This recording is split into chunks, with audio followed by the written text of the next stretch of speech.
It was 50 years ago, the start of a conflict that destabilised a country and an entire region right up to the present day. The Lebanese civil war broke out in April 1975 with clashes between Christian and pro-Palestinian militias. It soon degenerated into a full-scale conflict involving Syria, Israel, Iran and the Western forces of the US and France. A conflict that tore communities apart between religious groups, but also sometimes within them. The war officially ended with the Taif peace agreement in 1989, ratified the following year by the Lebanese parliament. The conflict left over 150,000 people dead, hundreds of thousands wounded or missing. A general amnesty law passed by former militia leaders turned politicians has prevented any form of prosecution or reparation. It is as if the war never happened. It is not even taught in schools.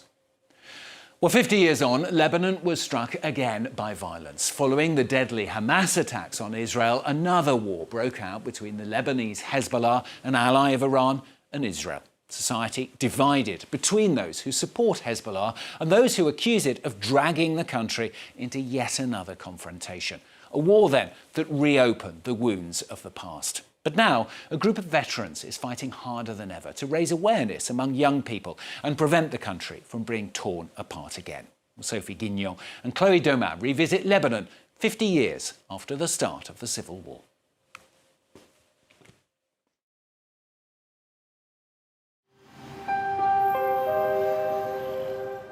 Downtown was mine. I ruled this place. This was the demarcation line. No one was living here because there was fighting. It was a no man's land. I was very young when the war started. I had to be part of it. I couldn't live in a country at war and just remain passive. Rima Terabai was the spokesperson of the Lebanese forces, a Christian right-wing nationalist faction. Today, she joins her former enemies on the line that used to separate East Beirut from West. كان في عندكم موقع هون مظبوط وهلا بدي لك وفي موقع قدام تحت. Rima never took up arms, but next to her, Nassim is a former pro-Palestinian brigade leader. Daoud is a Shiite fighter from southern Lebanon, and Badri is a Druze artilleryman. Out of over 100,000 fighters engaged in the Lebanese civil war, only a few have cut ties with their militia past. This group is trying to raise awareness with an association called Fighters for Peace. This building was full of snipers. For us, it was a jungle. They were our enemies, and we were terrified of them. For us, they were criminals. We thought they were different from us. They were our enemies, and we had to kill them in order for us to survive. Since then, the sniper's paradise has been turned into a museum. The Lebanese cross the street daily, but the scars from the past remain. The conflict killed up to 150,000 people over 15 years. At the end of the war in 1990, these former fighters put down their weapons. At that time, Rima gave an interview to French television. Look, I want to show you something from when I was a kid. The Lebanese forces are not only a military group, it's also a political project that will carry on across Lebanon. Looking at this video makes me smile because back then I was so convinced by a political ideology I'm now so far from. It took a lot of time and self-work to overcome divisions in a country where no transitional justice or work of remembrance has been undertaken. I find it great to meet people who have had experiences similar to mine. The fight for peace is essential, but we're still a small group. I'm realistic. Today it would only take one clash for the demons from 50 years ago to resurface. Demons that feed off the multiple crises Lebanon keeps facing. Since 2023, the war between Israel and Shiite party Hezbollah has brought back trauma from previous Israeli invasions and from the occupation period that ended in 2000. My name is Daoud Faraj. I come from the village of Ainata in southern Lebanon. My parents always told me that when I was 1 year old, the Israelis destroyed our home. I lived under occupation, so I wanted to confront it. Daoud was part of a communist battalion that resisted Israel before the creation of Hezbollah in 1982. Like a story repeating itself, his family home was damaged again by the recent Israeli attacks. This was caused by a missile that targeted our neighbor's house. Our whole house was shaken, but it is still standing.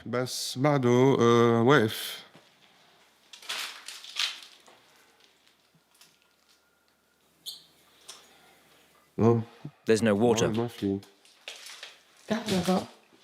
There isn't any. From his balcony, Daoud gazes helplessly at his region, once again threatened by military presence. Most of the destruction was caused by air raids and artillery fire. What you see at the top of the hill is an Israeli position. Despite precarious living conditions, villagers are trying to return home. Daoud stops to check on his cousins. Our house was hit so hard we had to rent another one in the village. How is it at night? Is there some life? It's difficult. It's hard. As long as it's calm, we will stay here. And if things go wrong, we'll have to leave again. We don't have any windows, gas or anything. We lost everything in the war, and no one is helping us. Amongst the rubble, pictures of Hezbollah soldiers killed in combat. Daoud remains well known for his engagement against the Israeli occupation, but he prefers to distance himself from the Shiite party, still very popular in the region. It reminds me of when I was their age. I was so enthusiastic and full of energy when facing the enemy. But I also feel sad that we're losing young people who are just starting their lives. In the sky, Israeli drones are on constant patrol. We can hear the sound of an MK drone. We're being filmed. Let's smile so the picture looks good. An hour after we leave, Ainata was bombed again. The ceasefire agreement signed last November is very fragile. A few days later, we meet Daoud again in Tyre, 20 kilometers from the border. He tries to heal the wounds of the present by drawing on his past experience in prison during the Israeli occupation. I was locked up in the prison of Kiam. I stayed there for 3 years. There was a lot of torture. Time passes very slowly in prison, but Kiam for me was like a school. I was interested in other detainees and their ideas. I became curious about their thought process, and that eventually pushed me to become a psychotherapist when I got out of prison. Daoud has a meeting in this public school that has been hosting displaced families from border villages since October 2023. After months in exile, these women have started growing their own food. During the war, I held many group sessions to discuss suffering and pain. Sometimes sadness can have effects on the body. I feel 20 years older. Are you perhaps depressed? I feel empty. People aren't able to mourn because they can't process what happened yet. I've lived through so many wars since I was born, but this one was really the hardest. We lost our homes and our land. When the war is really over, we'll return to our homes, we'll rebuild and start a normal life again. Scorched by war time and time again, southern Lebanon still struggles to recover. Further north, the Shuf Mountains, shared by Christians and Druze, a branch of Shiite Islam, witnessed the largest ethnic cleansing massacres of the Civil War. 230,000 Christians fled the fighting between the Druze factions under Wali Jumblat and the Lebanese forces led by Samir Jaja, two warlords still in power. Bri was one of the villages most affected by the violence. At the time, Badri Abu Diab was an artillery commander with the Druze forces. The first time I carried a rifle, I was 14. When I touched its metal, I felt power. We grew up with this idea of masculinity, defending the honor of our women, our land. There was no place to be a child. Here there was a Christian position, and there on the hill opposite a Druze position. In some places we fought window to window. Today they are planting the land. Back then, we built military positions in the same place. Look at the difference between now and 30 years ago. After the war, Badri became a civil servant at the Ministry of the Displaced, paradoxically instructed to resettle Christians in the Shuf. We expelled these people. Could we really bring them back? That made me think deeply. What were we supposed to tell them? Through this job, I started seeing a form of humanity in them I used to totally ignore. In 2014, Brie was the last village in the Shuf where Christians and Druze officially reconciled, allowing for the return of exiled villagers like the mayor, Sabhi Lahoud. Welcome. Hello, Mr. Mayor.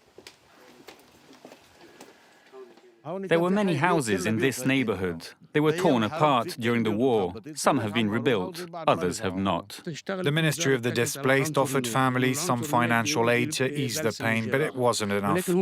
Only about 20% of Brie's Christian population actually came back, but the mayor hopes more will return. The civil war is behind us. If it was still painful, coexistence would be difficult. Today, we have to look forward. The mayor is keen to show us the benefits of coexistence and takes us to meet this Christian family that has left Brie in 1982. We came back to live here just like before. There are no differences anymore. They come to my house, we have a drink together. It's better to leave the past in the past. I no longer feel any resentment in my heart. While some wounds seem to be slowly healing, others remain wide open. Thousands of families are still without any news from missing relatives, often kidnapped by the Syrian regime, who also took part in the civil war. My name is Abia Abuzaki. My father disappeared in 1987 in Syria. His name was Khalil Abuzaki. Since his disappearance, we've been trying to find out what happened to him. It's even harder now since the fall of the regime. We have new hopes that he will come back alive.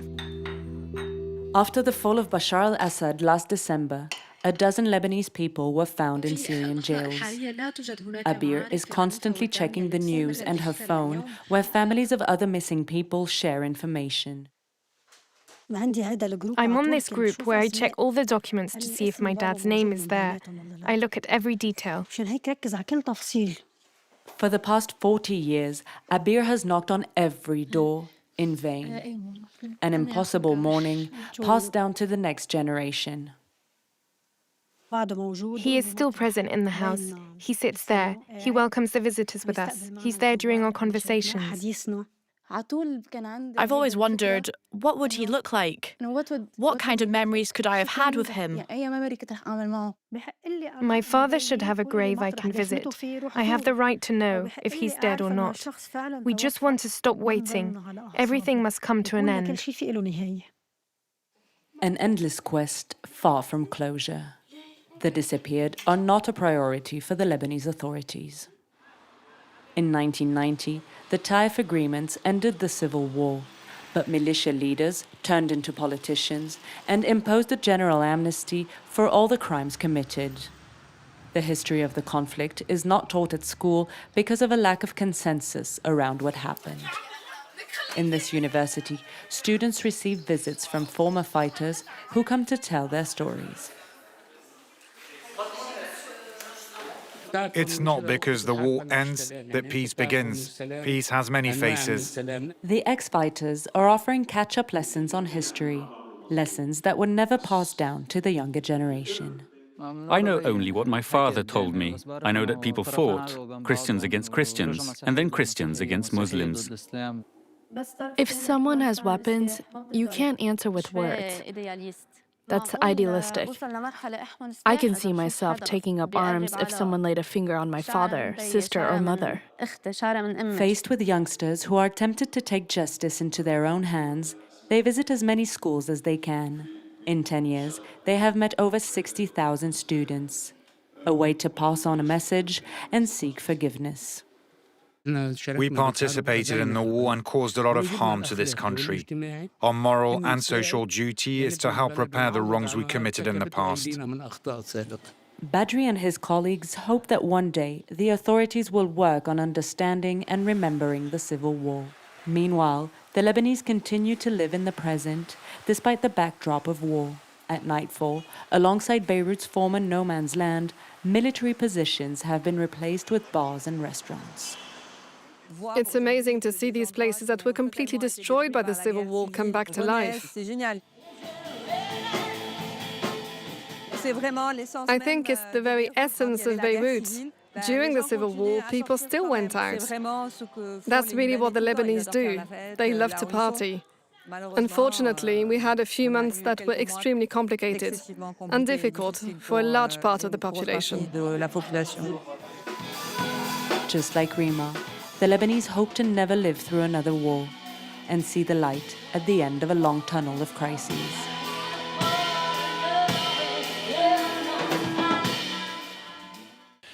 Sophie Guignon and Chloé Domat revisiting Lebanon 50 years after the start of the civil war. That's all from this week's edition. You can catch it once again, of course, on our website at france24.com. Thanks for watching.